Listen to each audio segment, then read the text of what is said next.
ఓం మహాగణాధిపతయే నమః. ఓం గురుభ్యో నమః. ఓం శ్రీమాత్రే నమః.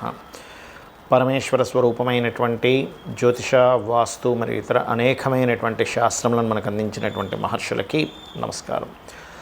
హయగ్రీవ హయగ్రీవ హయగ్రీవేతి యో వదేత్ తస్య నిస్సరతే వాణీ జహ్నుకన్యా ప్రవాహవత్. అరుణాం కరుణాతరంగితాక్షీం ధృతపాశాంకుశపుష్పబాణచాపాం అనిమాదిభిరావృతాం మయూకైః అహమిత్యేవ విభావయే భవానీం. శ్రీమాత్రే నమః. ప్రేక్షకులకి లలితాంబిక అమ్మవారి యొక్క అనుగ్రహం పరిపూర్ణంగా కలగాలని మనస్ఫూర్తిగా కోరుకుంటూ మనం ఈరోజు గురుగ్రహము, ఒక్కొక్క లగ్నానికి గురువు రకరకాల భావాధిపతి అవుతాడు. న్యాచురల్గా గురువు కనుక మంచి పొజిషన్లో ఉంటే కలిగేటువంటి ఫలితాలు ఏమిటి, కొంతమందికి గురుగ్రహం ద్వారానే ఎందుకు ఇబ్బందులు వస్తాయి, గురు దశల్లో ఎందుకు ఇబ్బందులు వస్తాయి, కొంతమంది గురు మహర్దశలో ఎందుకు కలిసి వస్తుంది, అసలు గురు మహర్దశ బాగా కలిసి రావాలంటే ఏం చేయాలి, ఆ యొక్క దోషం ఉన్నట్లయితే గురుదోషం అంటూ ఉంటారు, పోవాలంటే ఏం చేయాలి, అదేవిధంగా ఇక్కడ జాతకం లేనటువంటి వారికి ఎటువంటి దోషాలుంటే గురుగ్రహ సంబంధించిన దోషం ఉందని ఎలా గుర్తించాలి అనేటువంటి విషయాలు ఇప్పుడు మనం ఒక్కొక్క లగ్నం నుంచి తెలుసుకుందాం. అయితే ఈ యొక్క విషయాలు చెప్తుంది నేనైనప్పటికీ కూడా చెప్పిస్తుంది సాక్షాత్ లలిత అమ్మవారిగా భావిస్తూ ఒక్కొక్క లగ్నం గురించి తెలుసుకుందాం. ధనుర్లగ్నము, ధనస్సు రాశి. ధనస్సు వారికి కూడా గురువు శుభుడే, అందులో ఎటువంటి సందేహం లేదు. గురువు లగ్న చతుర్థాధిపతి. దీనివల్ల ఏమిటంటే మంచి జ్ఞానము. సహజంగానే ధనుర్లగ్నానికి ఇన్బిల్ట్ యోగం ఏంటంటే న్యాచురల్గానే వాళ్ళు గురుత్వ లక్షణాలు కలిగి ఉంటారు. అలా గురుత్వ లక్షణాలు కలిగి ఉన్నటువంటి గురువు గనక బాగున్నాడు అనుకోండి, వీళ్ళు ఇంకా అందరికీ ఒక గురువుగా కనబడుతూ ఉంటారు. వాళ్ళ పర్సనాలిటీ కావచ్చు, వాళ్ళన్నీ మంచి లావుగా ఉండడం, మంచి పర్సనాలిటీ ఉండడం, ఫ్యాట్ ఎక్కువ ఉండడం కూడా జరుగుతుంది సర్వసాధారణంగా. కానీ ఇదే గురువు కనుక పాడయ్యాడు అనుకోండి, ఉదాహరణకి అంటే గురుగ్రహం స్పాయిల్ అయింది, అప్పుడు ఏమవుతుంది, మీకు డిఫేమ్ ఎక్కువ పెరుగుతూ ఉంటుంది. ఎందుకు, గురువు శుభుడు అవ్వలేదు, శుభుడే కానీ పాడైపోయాడు, పాపగ్రహాలతో కలిసి ఉన్నాడు. కానీ ఇన్బిల్ట్గా ఒక యోగం ఉంది కదా, ఒక గైడ్ చేయాలి, వాళ్ళ గైడింగ్స్ బాగా సక్సెస్ అవుతాయి కూడా గురువు బాగున్న వాళ్ళకి, ధనుర్లగ్నంలో కనుక పుట్టిన వాళ్ళకి. కానీ ఇక్కడ బాగున్నాడు అనుకోండి, ప్రాపర్టీస్ కలిసి వస్తాయి, మంచి విద్యాయోగం ఉంటుంది, మంచి తల్లి ఉంటుంది, వాళ్ళకి మంచి మదర్ ఉంటుంది. కానీ అదే గురువు కనుక పాడైపోయాడు, ఏమంటే లగ్న చతుర్థాధిపతి కదండి, తల్లి ఎందుకు నాకు సపోర్ట్ చేయట్లేదు అంటుంటారు. అంటే ఏమిటి, గురువు పాడయ్యాడు. అక్కడ గురువు ఇంకో పాపగ్రహంతో చూడబడడం జరిగింది అంటే మదర్ యొక్క ఇది సరిగ్గా ఉండదు అక్కడ. అయితే ఇక్కడ గురువు తన ఫలితాలు తను ఇవ్వడం కాకుండా తన ఫలితాలని ఇంకోళ్ళకి అప్పచెపుతాడు. మీ లగ్న చతుర్థాధిపతి గురువే ఇస్తున్నాడు ఆ ఫలితాలని, ఇంకో గ్రహానికి దాన్ని ట్రాన్స్ఫర్ చేశాడా అనేటువంటిది కీలకం ఆస్ట్రాలజీలో ఎప్పుడు కూడా. అది తెలియనంతసేపు జ్యోతిష్యం అంతా కూడా మాయగానే ఉంటుంది. మరి బాగుంటాయి, మీకు అర్థమైపోతుంది, చిన్నప్పటి నుంచి చదువు బాగా సాగుతుంది, మంచి తల్లి ఉంటుంది, మంచి గైడర్ ఉంటారు, మంచి ఆస్తిపరంగా బాగుంటుంది. ఈ మూడు పాడైపోయాయి. సింపుల్గా మీరు జాతకం కూడా చూడక్కర్లేదు, ధనుర్లగ్నంలో పుట్టాము, గురువు ఎక్కడో స్పాయిల్ అయ్యాడు, అందుకే నాకు చదువు అవ్వలేదు అని చెప్పుకోవాలి. మీరు అర్థమైపోద్ది, అంటే మీకు ఎందుకు చదువు అవ్వట్లేదు, అదేవిధంగా మీకు ఎందుకు ఆస్తుల పరంగా రాణించట్లేదు, ఎందుకు మీకు సరైనటువంటి మదర్తో సరైన కమ్యూనికేషన్స్ లేవు, అనవసరంగా బ్యాడ్ నేమ్ వస్తుందంటే గురువు పాడయ్యాడు. సింపుల్.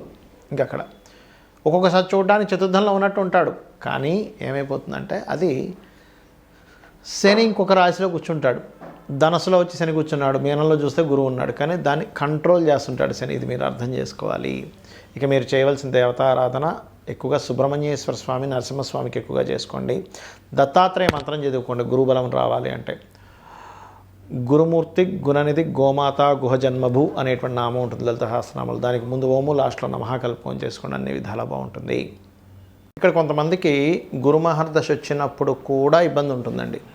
అర్థం కాదు, ఏమిటి గురుమహర్దశ మంచిదే కదా, శుక్రమహర్దశ మంచిదే కదా, లేనట్లేదు బుధుడు మంచివాడే కదా, శుభగ్రహం కదా అనుకుంటాం. కాదు, ఇక్కడ మీరు అర్థం చేసుకోవాల్సిన విషయం ఏంటంటే ఆ జూపిటర్ ఎవరైతే ఉన్నారో ఆ గురుగ్రహం సరైనటువంటి స్థితిలో లేదు. కొన్ని లగ్నాలకి పాపులు అవుతాడు గురువు. అంటే అలాగా వృషభ లగ్నం అష్టమాధిపతి, మిథున లగ్నానికి సప్తమ దశమాధిపతి బాధకుడు అవుతాడు, కన్యా లగ్నానికి కూడా చతుర్థ సప్తమాధిపతి బాధకుడు అవుతాడు, తులా లగ్నానికి తృతీయ షష్టమాధిపతి బాధకుడు అవుతాడు, మకర కుంభ లగ్నాలకు కూడా మకర లగ్నానికి తృతీయ వ్యయాధిపతి, కుంభలగ్నానికి ద్వితీయ లాభాధిపతి. మరి బాధకుడు వీళ్ళకి పాప అయినప్పుడు వీళ్ళకి ఖచ్చితంగా ఇబ్బంది ఫలితాలు ఇవ్వాలా అంటే ఇక్కడ ఫస్ట్ ఆఫ్ ఆల్ మీరు అర్థం చేసుకోవాల్సింది ఏంటంటే జ్యోతిష్ శాస్త్రాన్ని శుభులు పాపులు వేరవుతారు. First point number 1. ఆ శుభులు పాపులు పలానా లగ్నానికి వేరైనప్పటికీ కూడా వాళ్ళు ఉండేటువంటి కండిషన్ ఎలా ఉందో దాన్ని బట్టి ఏ ఫలితాలు వస్తాయి. కాకపోతే గురువు పాపైనటువంటి లగ్నాలకి ఇప్పుడు మనం చెప్పుకున్నాం ఏంటంటే మిథునము, వృషభము, మిథునము, కన్య, తుల, మకర, కుంభ లగ్నాలకి ఒకవేళ గురువు గనక పాపి కదా, ఈ గురువు పాపైనటువంటి గ్రహం కనుక ఇంకాస్త ఎక్కువ పాడైతే గురువుల ద్వారా ఇబ్బంది పడతారు, గుర్తుపెట్టుకోండి. అలా కాకుండా ఆ పాపత్వం పోయి శుభత్వంగా కూడా మారుతుంది. ఎలా అంటే చిన్న ఎగ్జాంపుల్ చెప్తా చూడండి. ఇప్పుడు లగ్నానికి శుభులు పాపులు అని మనం చెప్పుకున్నాం కదా, అంటే ఏంటి, లగ్నానికి ఎవరు శుభులు ఎవరు పాపులు అనేటువంటిది ఉంటుంది.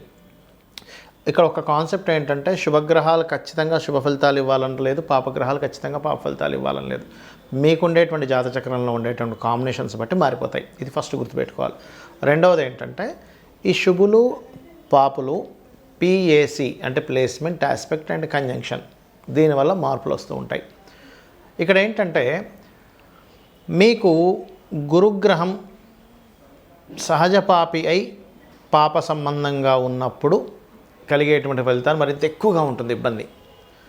ఆ లగ్నాలకి శుభులై అంటే ఉదాహరణకి మేషము భాగ్యాధిపతి వ్యయాధిపతి, కర్కాటకము ఉంది, కర్కాటకానికి ఏంటి షష్టమ భాగ్యాధిపతి, అదేవిధంగా సింహానికి పంచమ అష్టమాధిపతి, వృశ్చికానికి ద్వితీయ పంచమాధిపతి. ఈ రకంగా ఏంటంటే మేషలగ్న ఇట్లా ఏంటంటే ఒక్కొక్కటి ధనుర్లగ్నానికి లగ్న చతుర్థాధిపతి, మీనానికి లగ్న దశమాధిపతి. ఈ గ్రహము శుభుడైతే శుభ సంబంధించిన వాటిల్లో ఉంటే మంచి ఫలితాలు ఇస్తాడు. అంతే చిన్న ఎగ్జాంపుల్ ఎలా అంటే ఇప్పుడు మన పిల్లవాడే ఉదాహరణకి మన ఇంట్లో అంటే మీ ఇంట్లో పుట్టినటువంటి పిల్లవాడే లేదా పాప కావచ్చు బాబు కావచ్చు, మీ సొంత బిడ్డే మీకు ఇప్పుడు అన్యాయం చేయకూడదు. న్యాచురల్గా చెప్పాలంటే అంటే ఏ తల్లికి బిడ్డ అన్యాయం చేయదు, బిడ్డకి తల్లి అన్యాయం చేయకూడదు, రైట్? ఇది ఫార్ములా అంటే మామూలుగా న్యాచురల్గా జరిగేది. కానీ అదే పిల్లవాడు బయటికి వెళ్ళి కొంతమంది కూడనటువంటి సంగత్వం అంటారు, అంటే కొంత వ్యసన పరులతోనో లేకపోతే రకరకాల వాళ్ళతో వాళ్ళకి ఫ్రెండ్షిప్ ఏర్పడి వ్యసనాలకు గురైనప్పుడు ఇంట్లో ఉన్నటువంటి ధనాన్ని దొంగలించి పట్టుకెళ్ళిపోయి కూడా వాడు ఆ వ్యసనాలకి ఖర్చు పెట్టేసే పరిస్థితి వస్తుంది. కొత్తగా దొంగ ఏం రాక్కర్లే మీ ఇంట్లో పిల్లవాడే దొంగలా వెళ్ళిపోతాడు. లేదా కొన్ని సినిమాలు చూపిస్తుంటారు చూడండి, సొంత భర్తే బాగా వ్యసనానికి గురైపోయి ఇంట్లో ఉన్నవన్నీ తీసుకెళ్ళి అమ్మేసుకుని తాగేస్తుంటాడు. అంటే ఏమిటి, మీ పర్సనే మీ లగ్నానికి శుభుడే కానీ పాప అయ్యాడు.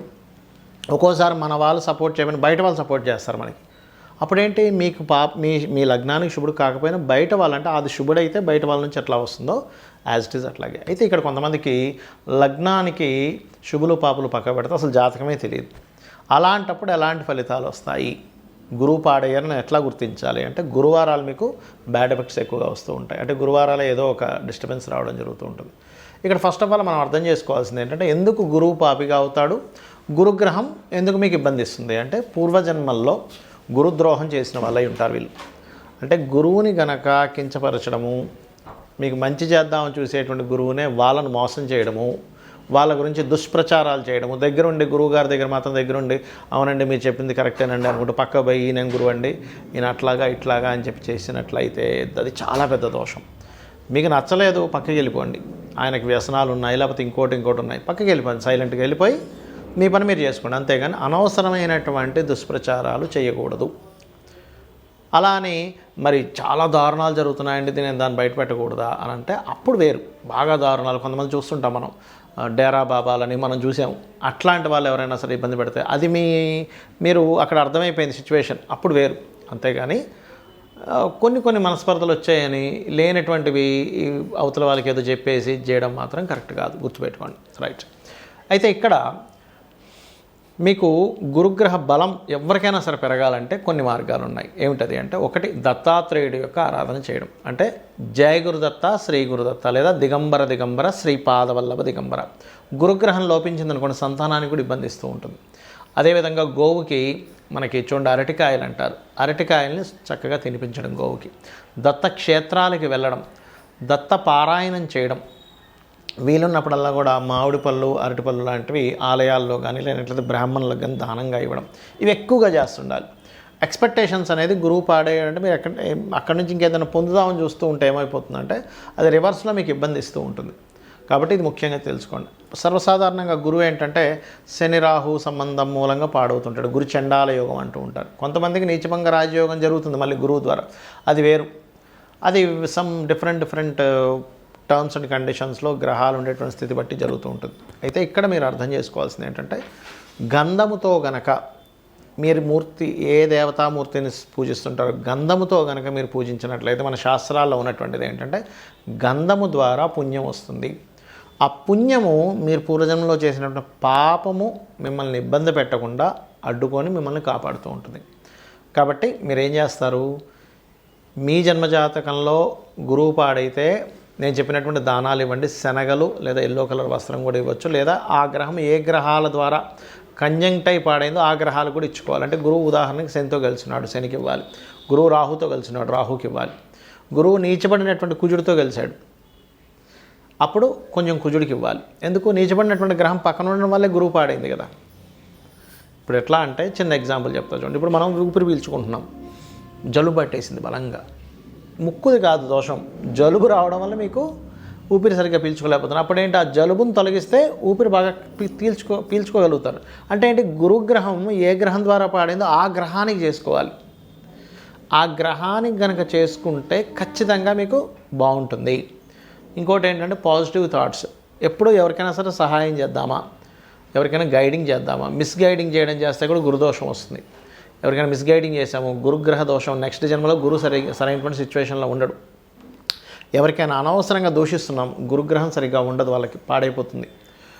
ధర్మకార్యాలన్నీ పక్కన పెట్టి ఎంతసేపు అధర్మ సంబంధించిన వాడు ఇది చేస్తున్నాం, గురుగ్రహము ఇబ్బందిస్తూ ఉంటుంది వాళ్ళకి. సో ఇవి మీరు గుర్తుపెట్టుకోండి. నేను చెప్పినటువంటి పరిహారాలు చేసుకోండి. ఖచ్చితంగా అమ్మవారి అనుగ్రహము, ఆ దత్తాత్రేయుడి యొక్క అనుగ్రహం ఉండాలి. గురుగ్రహం బాగుండాలంటే గురువు అనుగ్రహం చాలా గొప్పదండి. ఎందుకంటే మీకు గనక గురువు, సరైన గురువు మీకు కలిసి ఆయన మీ మీద కనుక కరుణించినట్లయితే మీ పూర్వజన్మ కర్మలు చాలా తొలగిపోతాయి కూడా. కాబట్టి జై గురుదత్త, శ్రీ గురుదత్త.